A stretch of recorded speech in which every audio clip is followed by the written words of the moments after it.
بسم اللہ الرحمن الرحیم۔ السلام علیکم دوستو، ہم آپ کو آج کی ویڈیو میں حضرت ابراہیم علیہ السلام کی ازدواج مطہرات حضرت سارہ اور حضرت ہاجرہ کے بارے میں بتائیں گے۔ جب نمرود نے حضرت ابراہیم علیہ السلام کو ملک بابل سے نکال دیا تو حضرت ابراہیم علیہ السلام ملک شام کی طرف روانہ ہوئے۔ ان کے ساتھ ان کی بیوی حضرت سارہ اور ان کے بھتیجے حضرت لوط علیہ السلام تھے۔ جب حضرت سارہ کا نکاح حضرت ابراہیم علیہ السلام سے ہوا تو حضرت سارہ کافی آسودہ حال تھی۔ ان کے پاس بہت سی زمینیں اور بہت سے مویشی تھے۔ آپ نے تمام اموال حضرت ابراہیم علیہ السلام کو بخش دیے۔ حضرت ابراہیم علیہ السلام نے اپنی مہارت سے تمام امور کی اصلاح کی۔ زراعت اور جانوروں میں ترقی ہوئی، یہاں تک کہ بابل میں کسی کا حال ان سے بہتر نہیں تھا۔ اس لیے یہ سارا مال نمرود حضرت ابراہیم علیہ السلام سے لینے کی کوشش کی۔ حضرت ابراہیم علیہ السلام حضرت سارہ اور حضرت لوط کو لے کر چلے گئے اور کہا، سورۃ الصافات آیات نمبر 99 میں، اپنے پروردگار کی طرف یعنی بیت المقدس جا رہا ہوں، وہ عنقریب میری رہبری کرے گا۔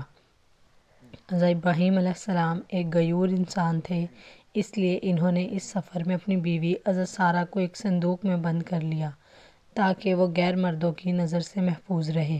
لیکن راستے میں ایک شہر مصر میں پہنچے جس پر ایک عرب بادشاہ حکومت کرتا تھا۔ وہاں کے ایک سپاہی نے انہیں سامان کی جانچ پڑتال کے لیے روک لیا۔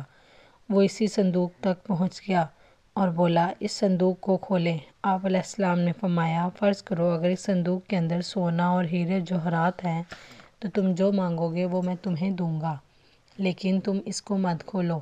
اس نے کہا، جب تک تم صندوق نہیں کھولو گے تب تک اس کا فیصلہ نہیں ہوگا۔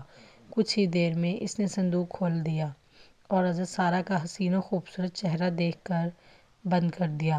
پھر اس نے کہا، اب تو میں جب تک بادشاہ کو تمہارے اور اس عورت کے بارے میں نہ بتاؤں تب تک تمہیں جانے نہیں دوں گا۔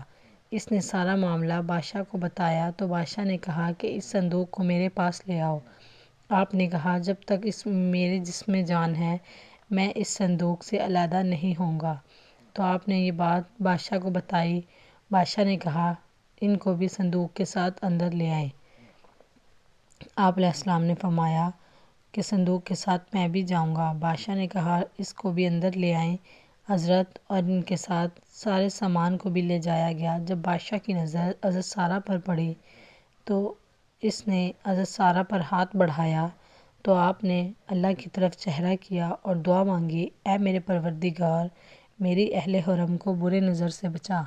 تو فوراً بادشاہ کا ہاتھ سوکھی لکڑی کی طرح ہو گیا۔ تو بادشاہ نے کہا کہ کیا یہ آپ کے اللہ نے کیا ہے؟ حضرت ابراہیم علیہ السلام نے کہا، ہاں، یہ میرے اللہ نے کیا ہے۔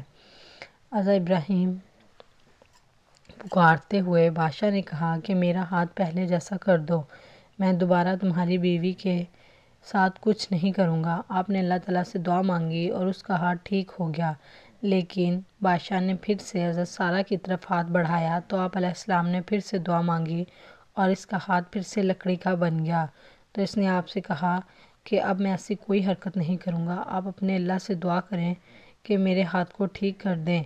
آپ علیہ السلام نے اللہ سے دعا کی کہ اگر یہ سچ کہہ رہا ہے تو اس کے ہاتھ کو ٹھیک کر دو، لیکن اگر اب یہ ایسا کرے تو اس کا ہاتھ ٹھیک نہ کرنا۔ اب کی بار بادشاہ کا ہاتھ ٹھیک ہو گیا اور بادشاہ کے دل میں آپ کا رعب بیٹھ گیا۔ بادشاہ نے کہا کہ میں آپ سے ایک گزارش کرنا چاہتا ہوں۔ آپ نے کہا، عرض کریں۔ بادشاہ نے کہا کہ میں اپنی بیٹی حضرت سارہ کو بطور کنیز عطا کرنا چاہتا ہوں۔ آپ نے اس بات کو قبول کر لیا اور انہوں نے اپنی بیٹی عطا کر دی کنیز کے طور پر۔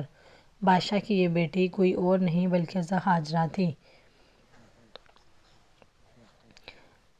اللہ تعالیٰ کے حکم سے بعد میں حضرت ابراہیم علیہ السلام نے حضرت ہاجرہ کو بیوی کا درجہ دیا اور انہی سے آپ علیہ السلام کو حضرت اسماعیل علیہ السلام پیدا ہوئے۔ حضرت ابراہیم علیہ السلام نے اپنے اہل و اموال کے ساتھ روانہ ہوئے۔ بادشاہ بھی ان کی تعظیم کے لیے ان کے پیچھے چلا۔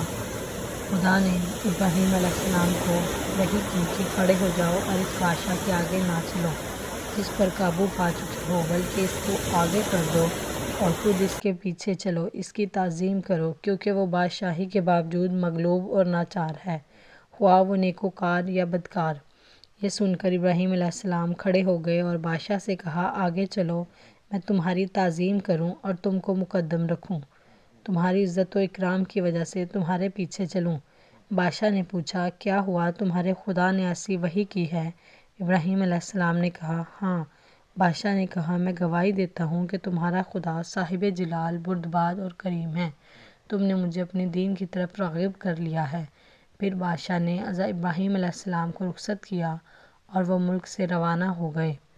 اس ملک سے نکل کر حضرت ابراہیم علیہ السلام ملک شام پہنچ کر ایسی جگہ ٹھہرے جو فلسطین اور شام سے آنے جانے والوں کا راستہ تھا۔ اس راستے پر اللہ کے نیک بندوں نے رہنا سہنا شروع کر دیا۔ امید کرتے ہیں کہ آج کی ویڈیو آپ کو پسند آئی ہو، تو ہماری ویڈیو کو لائک اور مزید ایسی ویڈیوز دیکھنے کے لیے چینل کو سبسکرائب کیجیے۔ ملتے ہیں اگلی ویڈیو میں، تب تک کے لیے اللہ حافظ۔